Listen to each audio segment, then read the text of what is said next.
Spider-Man's back in the MCU? Yay! Hi, I'm SM22. How you guys doing today? I'm not sure when this video goes out. Anywho, let's get into the meat and potatoes of this video. Spider-Man is back in the MCU. You guys want some context? Let me give you that context. Just slap the context into the thing. Let's do this. Spider-Man was originally created by this man, named Stan Lee. Aw, Stan Lee, he's a cool dude. He died last year, and that was actually a really sad day.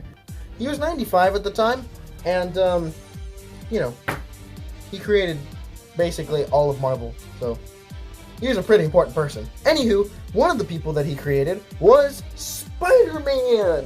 Whoa! And Spider-Man just so happens to be his most popular character. If you were to go up to some random schmuck on the street, and you were to say, hey, name 3 superheroes, you know someone they would say?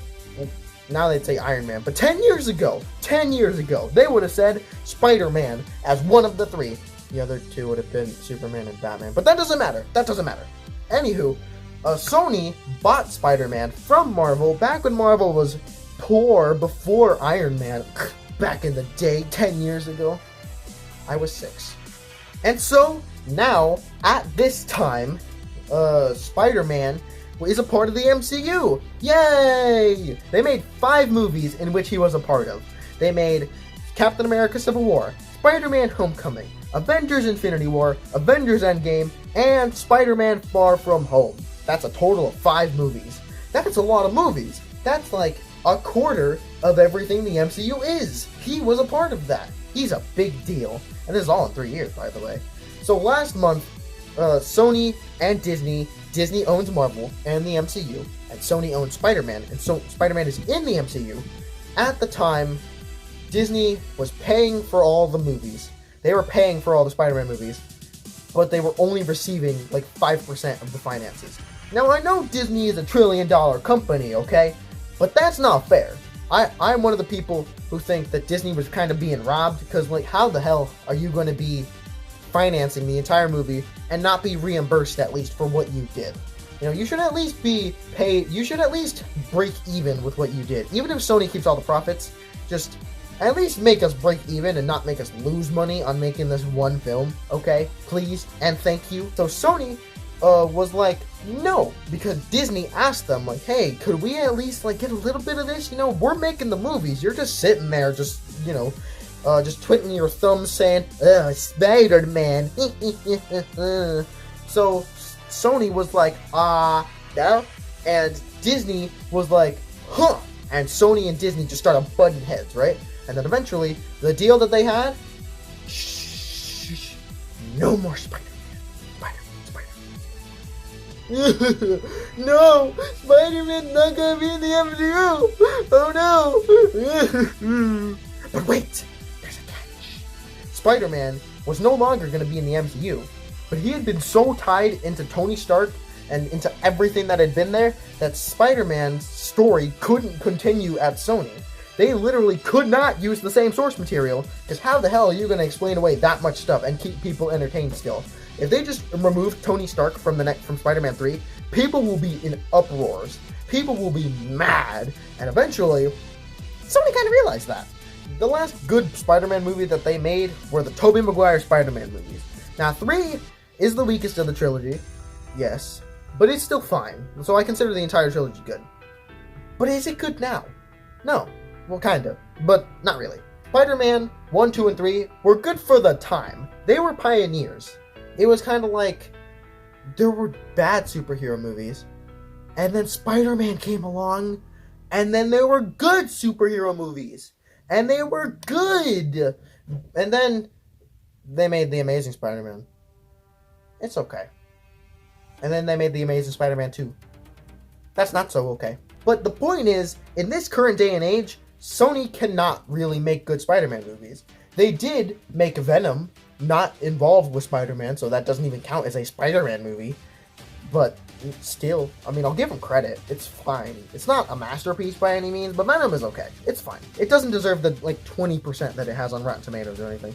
It does not deserve that. It deserves maybe, a cool 60%. Good job, Venom. I'm gonna give you props for that. you're funny. But Spider-Man is something special. That's like rebooting The Godfather nowadays and just ignoring everything about The Godfather, actually. that's just what it would be like. And that they can't fly with that. So Sony, Saturday, September 28th of 2019, I guess. I don't know. They were like, you know what? We can't make good Spider-Man movies right now. What are we gonna do? And then Disney was like, come to us. And then Sony agreed. And now Spider-Man is back in the MCU without ever being gone. You know, people really made a huge deal out of this. And, I mean, like, that's fine, I guess. I mean, I understand why people were mad. I wasn't part of the mob when Spider-Man was taken out of the MCU. Like, yeah, Spider-Man 3 is not going to be in the MCU. But I was actually kind of interested to see where Sony would go with it. I was very interested in reviewing that movie in the future. I still will when it's part of the MCU. But now that he's back in the MCU, that Spider-Man 3 is going to be part of the MCU, I am very excited to see where the storyline is going to go from here on out. Spider-Man Far From Home ended on such a good cliffhanger. I'm not going to spoil it for those 10% of you who haven't seen it yet. But it's so good. It's such a good cliffhanger. And Jesus appears in that end credit scene in the form of an actor who plays a character who was also the same character in previous movies. Yes, his name is even Jay. Anywho, with that out of the way, just Spider-Man is back in the MCU. I just gave you guys a little bit of context, but now that you know the story, what are your thoughts? Do you think Sony could make a good Spider-Man movie if they wanted to? Do you think that they came back to Spider-Man 3 being part of the MCU out of necessity, out of fear of the people, or out of fear because they couldn't make a good Spider-Man movie on their own? Do you think Disney should have accepted them back in? What do you think the plan is from here moving forward? Where do you think Spider-Man Homeless is going to go from here on out? That's what I've been hearing the title should be, and I think that's what it's going to be, Spider-Man Homeless. I mean, everything's been part of home. So, let me know down below, and this was good, so thank you. Hi, Edgy SM22 here. Hello. Oh no. I'm here in the outro segment, doing the outro bit. Hope you guys enjoyed this episode of SM22 does SM22 things. But yeah, tell me your thoughts on what's going on with the whole Spider-Man debacle, and we'll get a good discussion going. Anyway, subscribe. I think we're almost at 500 subs. I don't know. At the time of recording this, we are. So, thanks. Bye. Okay. Yeet.